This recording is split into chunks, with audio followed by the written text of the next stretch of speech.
Here is another thing you need to be aware of when building circular stairs, and that is the fact that if you are going to add a nosing to the stair steps, that it will be measured from the front edge of the stair step layout line. So when I'm going to make my pattern for my stair steps, I'm going to add the amount that I want for the nosing, and in this case I'm going to add 1 inch to this line right here.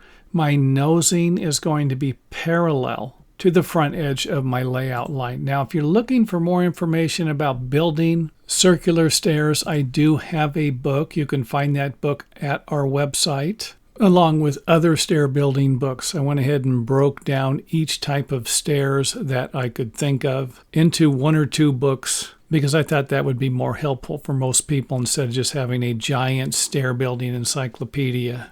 And since it's going to be parallel, it's not going to connect to the center point like the other lines that we're using to lay out the individual stair steps. And this is the main reason why I made the video, because this works, this doesn't. This line right here, where we come over 1 inch, and you can do this on either side. You can add 1 inch here or 1 inch here, and then come from the center line here and connect it with a straight line, because you think this is how you're going to get your nosing, and it's not going to work. Let's go ahead and remove the dash line so you can get a better view of it here. And we've actually doubled the distance here of the nosing, and you'll see that here in a few seconds. So again, we just simply measured 1 inch so that we'd have a point that we could use to connect our nosing line to. And since the stairway was laid out proportionally, we did end up with a 2-inch overhang at this side. And basically what that means is that I have a 4-foot line to here and a 4-foot line to here,